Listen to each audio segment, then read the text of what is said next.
Rumah Sakit Parikesit di Tenggarong, sebuah bangunan besar yang kini terbengkalai dan ditinggalkan, menyimpan beragam kisah angker yang membuat siapapun yang mendengarnya merasa merinding.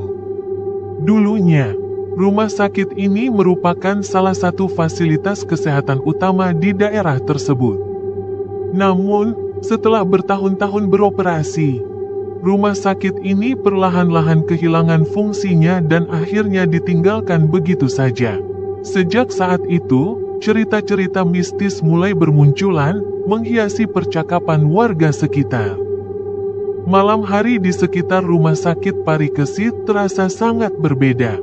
Suasana sunyi yang mendalam, hanya sesekali diselingi suara angin yang berhembus kencang, semakin menambah kesan mencekam. Beberapa orang yang nekat mendekat ke bangunan itu sering mendengar suara-suara aneh, terutama saat malam semakin larut. Terkadang terdengar langkah kaki yang terkesan tergesa-gesa di koridor lantai 2, meski jelas tidak ada seorang pun di sana. Suara ketukan pintu keras seringkali menghantam kesunyian malam. Meski semua pintu sudah lama terkunci rapat dan berkarat. Di dalam bangunan yang sudah lama kosong, suasana terasa jauh lebih berat. Di bagian ruang perawatan, terutama di kamar-kamar bekas pasien yang dulu pernah dihuni, seringkali terdengar suara-suara bisikan halus, seolah-olah ada seseorang yang sedang mengerang kesakitan. Suara-suara ini tidak pernah jelas, namun cukup kuat untuk membuat bulu kuduk berdiri. Ada pula yang mendengar suara tangisan sayup-sayup, seperti seseorang yang sedang bersedih mendalam. Suara tersebut seringkali datang dari kamar yang pernah digunakan sebagai ruang perawatan intensif.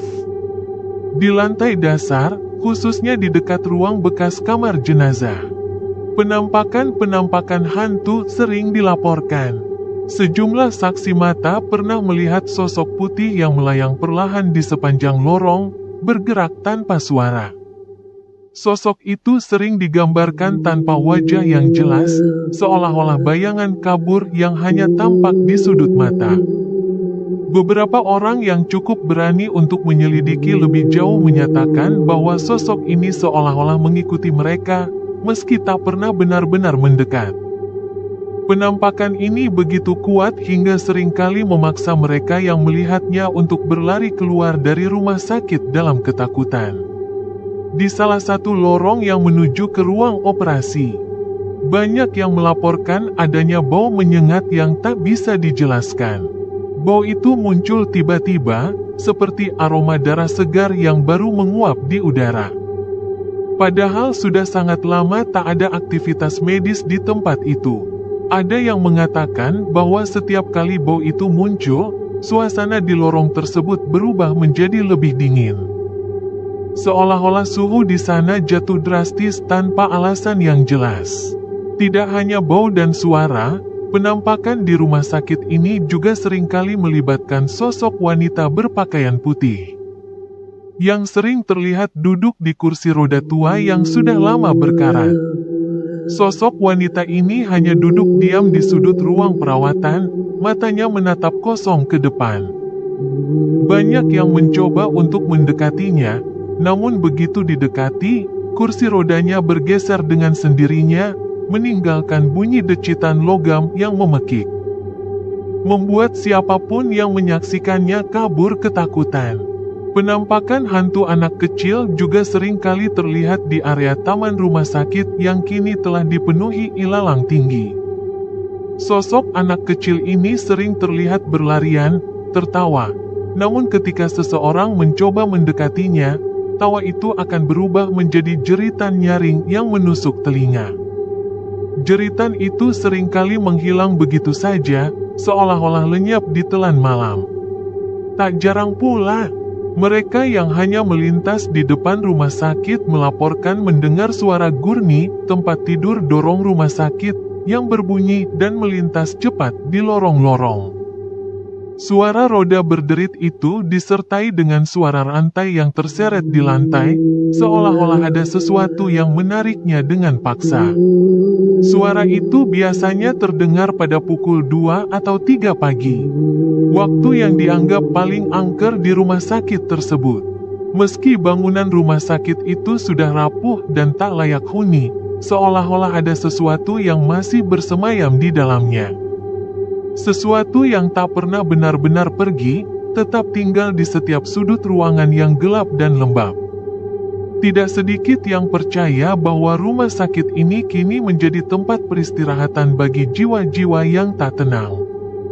Entah itu karena kematian yang tragis atau karena perasaan yang masih terikat di dunia ini. Orang-orang yang tinggal di sekitar rumah sakit memilih untuk tidak melintasi area itu saat malam tiba. Bagi mereka, lebih baik menjaga jarak daripada harus berhadapan dengan kehadiran yang tak terlihat namun terasa nyata di setiap desah angin yang melewati bangunan tua itu. Rumah sakit Parikesit, bagi banyak orang, bukan hanya sekadar bangunan tua yang ditinggalkan. Ia adalah tempat yang menyimpan rahasia-rahasia kelam yang akan terus hidup, bahkan setelah bangunannya hancur dimakan waktu. Jalan menuju kamar mayat di rumah sakit Parikesit merupakan salah satu bagian yang paling menakutkan dari seluruh bangunan tua itu. Meski ruangan-ruangan lain di rumah sakit memiliki cerita-cerita angker tersendiri, lorong panjang yang mengarah ke kamar mayat dianggap sebagai jembatan kengerian yang harus dilewati sebelum sampai ke pusat semua kejadian mistis.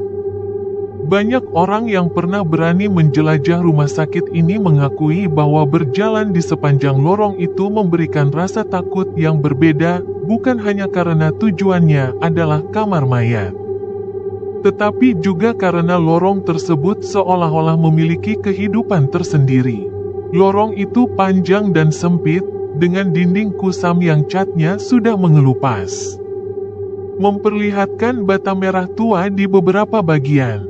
Lantainya masih berupa keramik abu-abu yang pecah-pecah di banyak tempat, menambah kesan bahwa bangunan ini sudah lama tak terawat.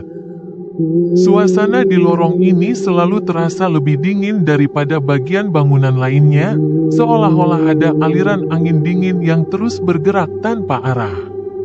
Di beberapa titik, langit-langitnya bocor, dan bekas air yang merembes membentuk pola gelap tak beraturan, membuat siapapun yang melewati merasa seolah-olah diperhatikan oleh sesuatu yang tidak kasat mata. Suasana seram di lorong ini mulai terasa sejak kaki pertama melangkah masuk. Banyak orang yang melaporkan bahwa begitu mereka memasuki lorong ini, langkah kaki mereka seolah-olah menjadi lebih berat. Seakan-akan ada yang menahan mereka untuk tidak melanjutkan perjalanan. Tak hanya itu, seringkali terdengar suara-suara aneh yang datang dari dinding, suara samar seperti bisikan, atau erangan lemah yang hanya terdengar sekilas sebelum hilang begitu saja. Suara-suara ini muncul secara acak, dan seringkali tidak terdeteksi dari mana asalnya, membuat orang yang mendengarnya terperangkap dalam kebingungan dan rasa takut. Yang paling sering membuat bulu kuduk berdiri adalah laporan tentang bunyi langkah kaki di belakang. Mereka yang berani melintasi lorong menuju kamar mayat seringkali merasa ada sesuatu yang mengikuti mereka dari belakang, meski ketika mereka menoleh, lorong itu tampak kosong. Langkah kaki itu terdengar jelas, ritmis, lambat, seolah-olah ada seseorang yang berjalan dengan susah payah. Suara tersebut akan semakin keras ketika semakin mendekati pintu kamar mayat. Namun tak ada siapapun yang pernah menemukan sumbernya. Beberapa orang yang mendengar suara ini mengaku bahwa langkah tersebut akan berhenti tiba-tiba saat mereka sampai di depan pintu kamar mayat. Seolah-olah sesuatu yang mengikuti mereka juga berhenti, menunggu di belakang mereka. Selain suara langkah kaki, ada juga laporan tentang suara rantai yang terseret di lantai lorong. Bunyi itu berat dan berderit, seperti logam yang diseret dengan kekuatan besar. Suara rantai ini seringkali terdengar di malam hari, saat suasana rumah sakit benar-benar sepi. Beberapa orang yang melintasi lorong ini pada malam hari melaporkan bahwa suara rantai itu terasa semakin keras dan mendekat, hingga akhirnya terdengar tepat di belakang mereka. Ketika mereka menoleh, tidak ada apapun selain lorong kosong yang gelap. Suara rantai itu, menurut beberapa saksi, mengarah ke legenda bahwa di masa lalu ada seorang pasien yang meninggal dengan cara tragis dan tubuhnya diikat dengan rantai sebelum dibawa ke kamar mayat. Lampu-lampu di lorong ini sudah lama padam, dan mereka yang berani berjalan di sana biasanya hanya menggunakan senter atau sumber cahaya lain yang mereka bawa. Namun, cahaya yang mereka bawa seringkali berfungsi tidak normal begitu mereka memasuki lorong ini. Senter yang sebelumnya menyala terang tiba-tiba berkedip-kedip atau bahkan mati sama sekali, meninggalkan mereka dalam kegelapan total. Beberapa orang melaporkan bahwa saat cahaya padam, mereka merasa ada bayangan yang bergerak di ujung lorong, mendekat perlahan dari arah kamar mayat. Bayangan itu tidak berbentuk jelas, hanya gelap yang pekat, tapi cukup untuk membuat jantung berdebar kencang. Ketika cahaya kembali menyala, bayangan itu menghilang begitu saja, seolah-olah tidak pernah ada. Namun yang paling mengerikan adalah cerita tentang pintu kamar mayat itu sendiri. Pintu itu dulunya digunakan untuk memasukkan jenazah ke dalam ruangan penyimpanan. Namun kini pintu tersebut sudah lama tidak digunakan dan seharusnya terkunci rapat.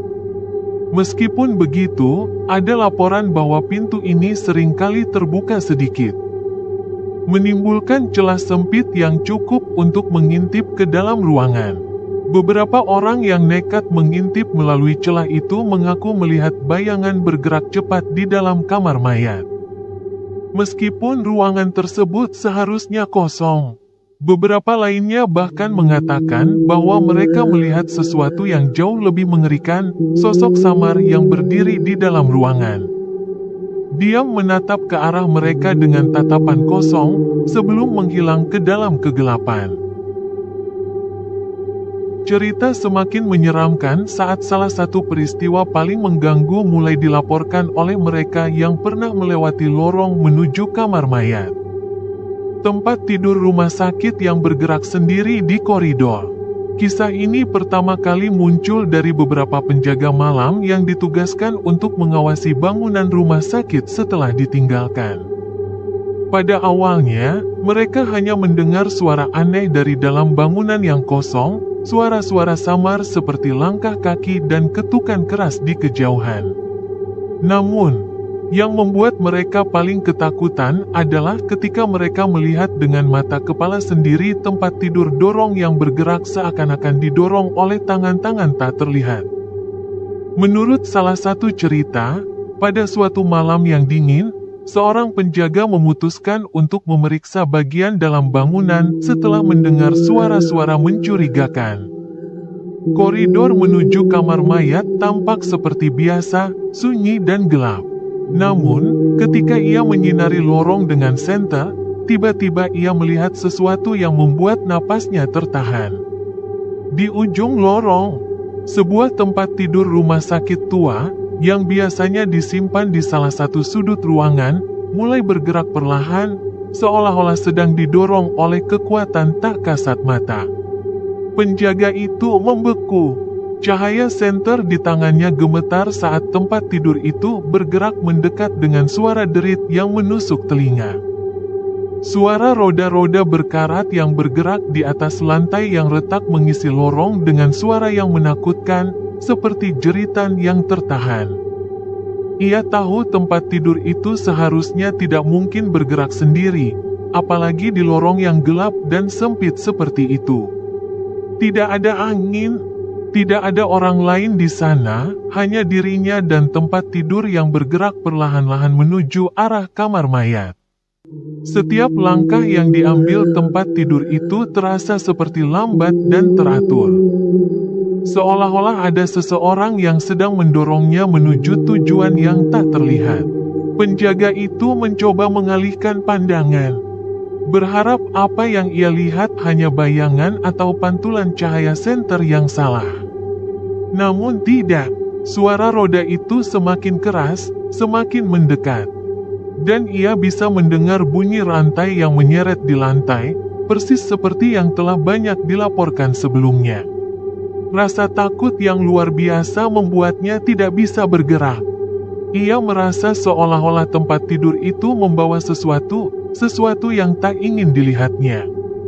Tempat tidur itu berhenti tepat di depan pintu kamar mayat, yang entah bagaimana perlahan-lahan terbuka dengan sendirinya. Pintu itu mengeluarkan derit pelan namun memekik, seolah-olah dibiarkan tak terpakai selama bertahun-tahun. Di saat yang bersamaan, udara di sekitarnya terasa jauh lebih dingin daripada sebelumnya. Ia bisa merasakan napasnya membeku, dan udara terasa seolah-olah dihirup dari dalam ruangan yang telah lama tak terjamah. Bukan hanya penjaga itu yang mengalami hal serupa. Beberapa tahun setelahnya, kisah ini kembali terulang dengan laporan yang hampir serupa. Sekelompok remaja yang nekat menjelajahi rumah sakit Parikesit saat malam hari juga melaporkan bahwa mereka melihat tempat tidur dorong bergerak sendiri di lorong menuju kamar mayat. Saat pertama kali mereka masuk, suasana lorong terasa tegang namun kosong. Namun ketika salah satu dari mereka menoleh ke belakang, tempat tidur dorong yang sebelumnya berada di ujung lorong mulai bergeser perlahan. Mereka semua berhenti seketika, dengan mata terbelalak. Mereka menyaksikan tempat tidur itu bergerak dengan sendirinya, tanpa ada tanda-tanda kehidupan. Roda-roda yang berderit membuat suasana semakin mencekam. Dan suara rantai yang terseret di lantai seakan menggaung di sepanjang lorong. Ketakutan yang menyelimuti mereka begitu kuat hingga tak satu pun dari mereka berani mendekat. Apalagi menyentuh tempat tidur itu. Salah satu dari mereka berbisik bahwa mungkin ini adalah tanda bahwa arwah pasien yang pernah meninggal di sana sedang dibawa ke kamar mayat untuk perjalanan terakhir. Tempat tidur itu terus bergerak, perlahan, seperti didorong oleh kekuatan yang tak terlihat. Suasana menjadi semakin menakutkan ketika tiba-tiba lampu senter yang mereka bawa mulai berkedip. Seolah-olah energinya sedang diserap oleh sesuatu yang tak kasat mata. Dalam kegelapan yang memeluk mereka, terdengar suara desah napas pelan. Namun jelas, suara seseorang yang tampaknya mengikuti mereka dari belakang. Suara itu begitu dekat, tapi ketika mereka menoleh, hanya ada tempat tidur itu, yang kini berhenti tepat di depan pintu kamar mayat, yang kembali terbuka dengan sendirinya seperti menyambut kehadiran penumpangnya. Cerita ini terus berulang di kalangan mereka yang berani menjelajah rumah sakit di malam hari. Tidak ada yang bisa menjelaskan dengan pasti mengapa tempat tidur itu bergerak sendiri, namun teori-teori berkembang di kalangan warga sekitar. Ada yang percaya bahwa tempat tidur itu dulunya digunakan untuk memindahkan pasien-pasien yang sudah meninggal dari ruang perawatan ke kamar mayat. Beberapa percaya bahwa arwah-arwah pasien yang meninggal secara tragis masih terjebak di rumah sakit ini. Dan tempat tidur itu adalah sarana bagi mereka untuk kembali ke tempat mereka seharusnya beristirahat. Yang lain lebih percaya pada legenda tentang arwah petugas kamar mayat, yang dikabarkan terus menjalankan tugasnya meskipun ia sendiri sudah lama meninggal. Tempat tidur dorong itu, bagi sebagian orang, adalah perwujudan dari arwah tersebut, yang terus melakukan tugasnya untuk memindahkan pasien terakhir ke kamar mayat, meskipun dunia sudah lama melupakannya. Arwah itu seolah masih terikat pada pekerjaan terakhirnya. Tak pernah bisa berhenti, dan terus berulang malam demi malam, tak peduli siapa yang melihat atau mendengar. Cerita tentang tempat tidur yang berjalan sendiri ini hanya menambah panjang daftar kisah angker di rumah sakit Parikesit. Lorong menuju kamar mayat, dengan segala penampakan dan suara-suara anehnya, menjadi pusat dari segala rasa takut yang dihadapi oleh mereka yang mencoba menjelajahi bangunan terbengkalai ini. Kini, siapapun yang mendengar cerita tersebut pasti akan berpikir dua kali sebelum berani melangkah di sepanjang lorong itu, karena tidak ada yang tahu kapan tempat tidur dorong itu akan muncul kembali. Dan siapa yang akan menjadi penumpang selanjutnya.